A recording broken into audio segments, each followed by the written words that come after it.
Hey guys, we are hanging out in the garden today and I thought I would sit down and show you my method for germinating native plant seeds.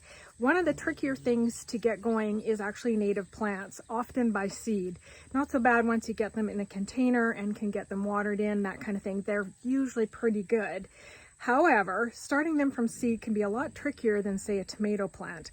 Often tomato plants will spring up kind of like weeds, but these native seeds can be a bit trickier. So I'm going to show you my method, tell you a little bit about the other methods that I've trialed along the way that didn't work as well, and we'll show you exactly what we do.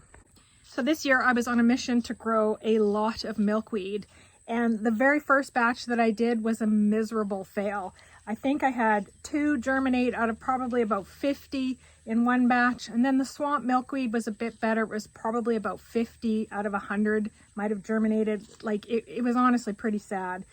But that actually was a good experience because then I was able to go down the rat hole of how do you germinate native plant seeds? Why are they so tricky? And the method that I'm using has become a much better method for actually getting the germination. So why is it that native seeds are difficult to germinate in compared to, say, a tomato seed or a pumpkin seed? The key is usually in the conditions. So you have to think about the native seed and where it derived from. So if it derived from Mississippi, for say, it would need the conditions that naturally occur in Mississippi. And this includes one big key one is cold stratification. That's one of the biggest challenges I find with germinating any type of native seed. The second one is then the conditions of heat, temperature, and moisture as the seed develops are also key. You have to think about it like it's a seed that's fallen from the plant naturally in the late summer or fall, and it would sit through the cold winter, and then it would have the rainy season, and then it would have the gentle heat up, and then eventually it would emerge. You have to recreate that same type of environment in order for a native seed to germinate. So for me, I find the cold stratification and getting the moisture right are some of the toughest parts of the process. You can actually mold your seed pretty quickly, or you can dry them out. You cannot get them cold enough for long enough, that kind of thing. But here's what has worked. We're going to specifically look at milkweed seed. Every seed has a different process though, so you have to analyze it. But I think overall, if you understand this method, you can apply it to a lot of the other methods and just make sure that you read your instructions for things like seeds that are smaller and don't require planting. You know, some seeds need sun or light to germinate. Some need to be buried deeper, that kind of thing. You have to pay attention to those differences depending on each seed. We're not going to cover every seed in the book in this one video, so we're just going to use the milkweed as an example. So for this method, we are going to need a paper towel, a Ziploc bag. You can use a glass jar as well. I've only used Ziploc bags, but I've seen people comment that glass jars work really well. And some seeds and soil and a bit of water. We're going to add those in a minute. So I folded up the paper towel so it's a little bit thick, and it's going to literally be placed inside this bag at the bottom. All right, we got it in the bag. Now we need to add some soil. So I've added the soil to one side of the paper towel. Now a little bit did sneak through the back. It's no problem whatsoever, but mainly I'm keeping the soil to the one side. There in the bag. I'm going to toss in a little bit more dirt just on top, not too much. I don't want it too full, but just enough to cover them up a bit. Okay, soil on top. Here's the tricky part.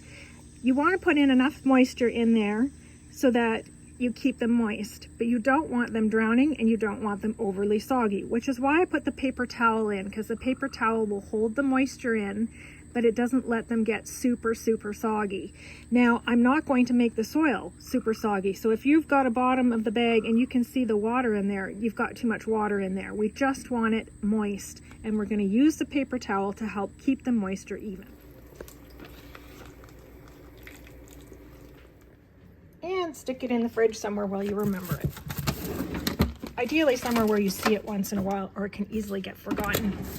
So how long do you leave it in there?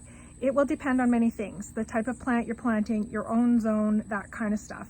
However, I have found that 30 days has been pretty optimal for a lot of native seed plants. I cold stratified my milkweed seed, and within 30 days, it was just right to get them to germinate. So I did test a second method for germinating milkweed seeds, and I took the packet of seeds and just put them directly in the fridge. No soil, no water, just the packet right in the fridge, and let them sit there for 30 days.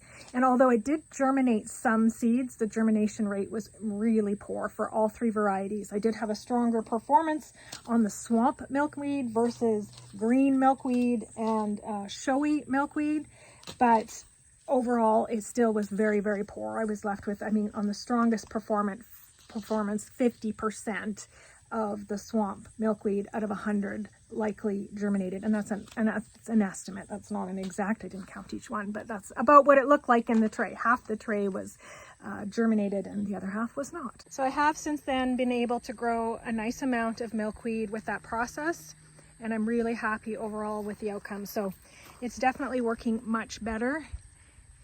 The next phase is then growing them into plants, and overall I found milkweed not too hard to grow into plants once you get them to germinate. The hardest part is the germination.